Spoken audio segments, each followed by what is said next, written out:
After the sacrifice of Iphigenia, the winds finally favor the Greek fleet, and the mighty host sets sail for Troy. This moment marks the beginning of the long and grueling conflict that would last 10 years and become one of the greatest wars in Greek mythology. The call to arms was issued across Greece, summoning kings, warriors, and heroes to join the expedition. Agamemnon, the leader of the Greeks and king of Mycenae, called upon the greatest warriors of the time, each with their own motives, alliances, and grudges. The assembly of this vast army was a monumental task, involving logistics, diplomacy, and the coordination of multiple city-states, each with its own interests. The Greek army was composed of some of the most legendary figures in Greek mythology, each with their own unique attributes and stories. Let's take a closer look at some of these key figures. Achilles, the son of Peleus and the sea nymph Thetis, was the mightiest of all Greek warriors. His mother had dipped him in the river Styx, making him nearly invulnerable, except for his heel. Achilles was destined for greatness, but his fate was also marked by tragedy. His participation in the war was crucial, yet it was tinged with personal motives and a sense of foreboding.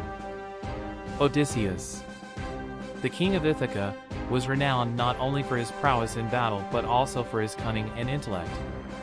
His contributions to the war effort were as much about strategy as they were about combat. Odysseus would later become the hero of the Odyssey, but here he plays a vital role in the Greek efforts against Troy. Ajax the Great, known for his immense size and strength, was one of the most formidable warriors of the Greek army. His bravery and skill in battle made him a key figure in the Greek ranks, especially during moments of crisis when brute strength was needed. Nestor, the wise king of Pylos, was the oldest and most experienced of the Greek leaders. His role was often that of an advisor, offering counsel to the younger warriors and guiding them with his experience in previous wars. As the Greek leaders assembled their forces, they converged at the port of Aulis, where a massive fleet of over 1,000 ships was gathered. This fleet represented the combined might of all Greece, and its departure was an event of immense significance. Before setting sail, the Greeks performed rituals and sacrifices to the gods, seeking their favor for the perilous journey ahead. These rituals were a crucial part of ancient Greek warfare, as success in battle was believed to depend on divine support. The Greeks were well aware of the challenges that lay ahead, both at sea and in the upcoming siege of Troy. The journey from Aulis to Troy was fraught with challenges. The Greek fleet had to navigate treacherous seas, and there were reports of storms and other divine signs that caused concern among the leaders. However, the gods were appeased, and the fleet eventually made its way to the shores of Asia Minor, where the city of Troy awaited. Upon arriving at Troy, the Greeks immediately set about establishing a beachhead.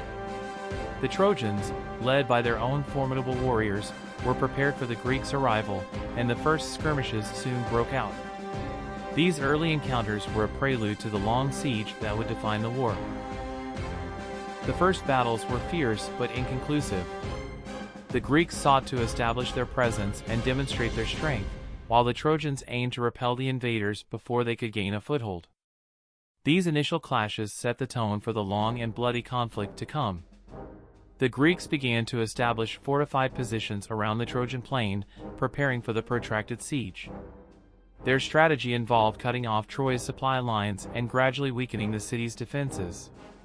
The Trojans, however, were not easily defeated, and their resolve would test the Greeks at every turn. As the siege began, both sides engaged in diplomacy and deception. The Greeks sent envoys to Troy, attempting to negotiate the return of Helen and avoid further bloodshed.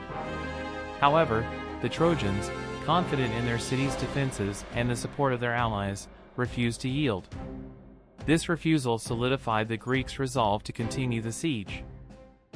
Return Helen, or we will reduce your city to ashes. Helen stays with me. She is no longer yours. Troy stands firm. We will not surrender Helen. Then prepare for war.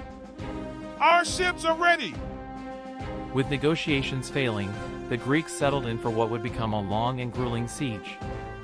The initial optimism of a quick victory faded as both sides prepared for the long haul, with the war stretching on for years.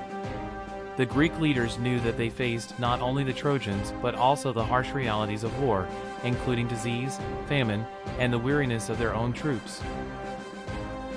The Greek army's arrival at Troy marked the beginning of one of the most legendary conflicts in history. Over the next 10 years, heroes would rise and fall, and the fate of Troy would hang in the balance. In our next video, we'll delve into the personal conflict between Achilles and Agamemnon, a feud that would have profound consequences for the entire Greek army.